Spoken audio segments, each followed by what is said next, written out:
Dobrodošli kod e-savjetnika. Konačno se našem testu našao Huawei Mate 20 Pro, trenutno najskuplji kineski flagship model, koji nam donosi možda ne tako inovativan dizajn koliko odličan set opcija. Počev od odličnog hardvera sa Kirin 980 chipsetom, baterije od impresivnih 4200 mAh, odlične kamere do senzora otiska prsta u ekranu i bežičnog punjenja drugih telefona.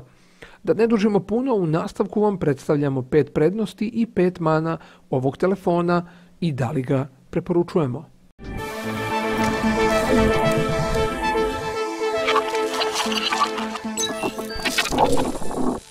Kako su najpopularniji modeli telefona iz Appleove i Samsungove kuhinje, kineski proizvođač se odlučio da upotrebi urez na vrhu od iPhona i zakrivljeni AMOLED ekran od Samsunga, zajedno sa prepoznatljivim dizajnerskim jezikom za 2018. godinu. Najsličniji je modelu S9 Plus, ali posjeduje veći 6,4-inčni ekran odličnih boja i osvetljenosti. Odlične ergonomije i lepo leži u ruci, a zadnji deo je također od stakla radi bežičnog punjenja. Sa zadnje strane su 3 odlične Leica kamere u zanimljivoj kockastoj geometriji i sa jakim blicem. Sa donje strane je dual SIM slot, odnosno hibridni tray za SIM i memorijsku karticu koja nažalost nije microSD, nego takozvana nano kartica novog standarda koju promoviše Huawei.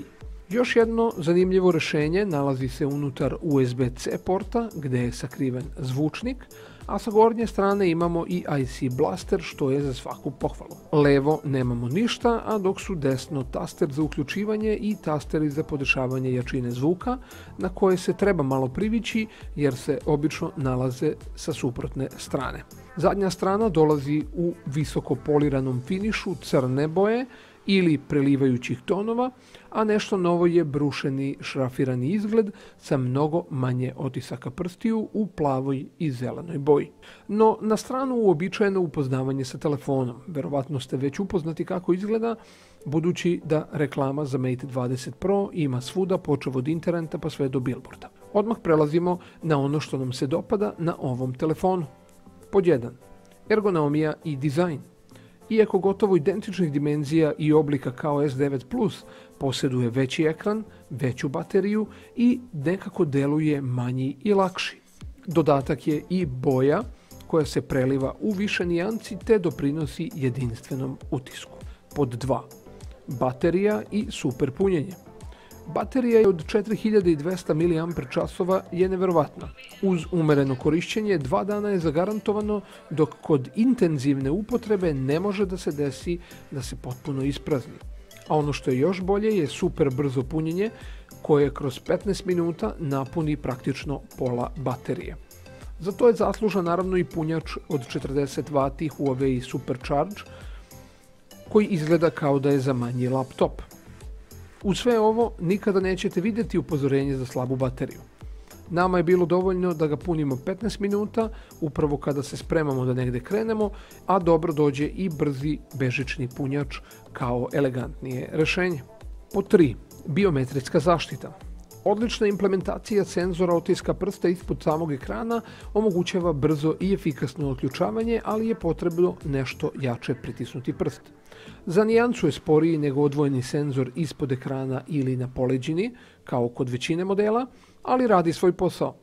Kome ovo nije odgovarajuće, telefon posjeduje i otključavanje licem, gotovo identično kao Appleov Face ID sistem i također radi odlično u svim uslovima kao što su mrak, na primjer sa kapom, sa naučarima itd.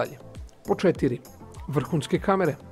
Definitivno najjači adut ovog aparata su 3 Leicine kamere u neobičnom rasporedu sa neverovatnom svestranošću. Glavni senzor od 40 megapiksela hvata odličan broj detalja, telefoto senzor od 8 megapiksela je zadužen za 3 puta optički i 5 puta hibridni zoom, također sa dosta detalja, ali posebna poslastica je zapravo širokougaona treća kamera od 12 megapiksela.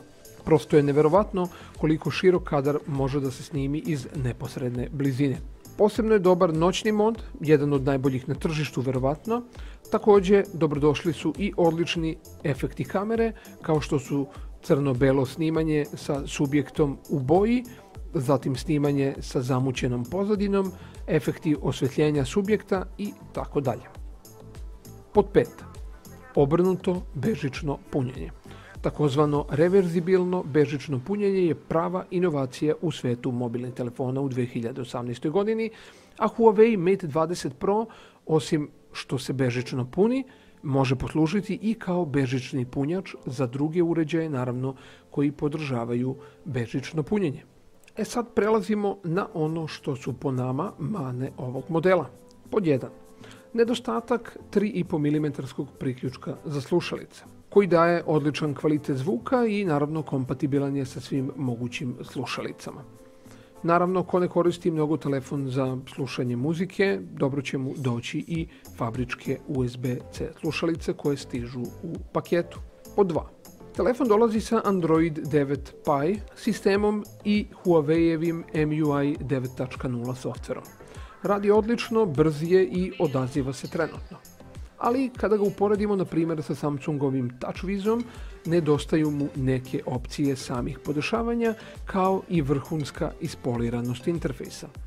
Tačno vidimo da se Samsung trudi da ugradi baš svaku opciju koja postoji, dok Huawei ovdje bira određeni skup opcija koje ugrađuje, što olakšava upotrebu posebno korisnicima koji prelaze sa iPhone uređaja na Huawei. Pod 3. 4K video stabilizacija. Iako je softver poboljšan, pojavljuje se blago zakrivljenje po ivicama snimka što pomalo kvari utisak vrhunskih kamera. Jednostavno, video snimanje još uvijek nije ispratilo fantastične fotografije koje pravi ovaj model. Po 4. Neki od prvih modela su imali neprijatan problem sa ekranom koji pozeleni usled reakcije displeja sa lepkom. Međutim, Huawei je bez pogovora svim korisnicima koji su reklamirali uređaj odmah zamenio novim. Pod 5.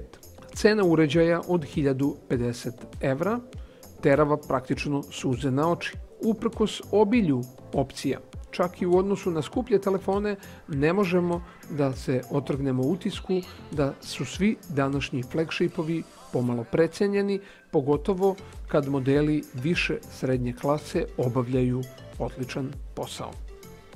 Ovo su nekoliko za i protiv stavki po pitanju Huawei Mate 20 Pro. Slobodno u komentarima dodajte naravno i vaša iskustva i vaša mišljenja. Iako se već predstavljaju novi modeli za 2019. godinu, smatramo da Huawei Mate 20 Pro itekako ima šta da ponudi i da stane rame uz rame sa nadolazećim modelima.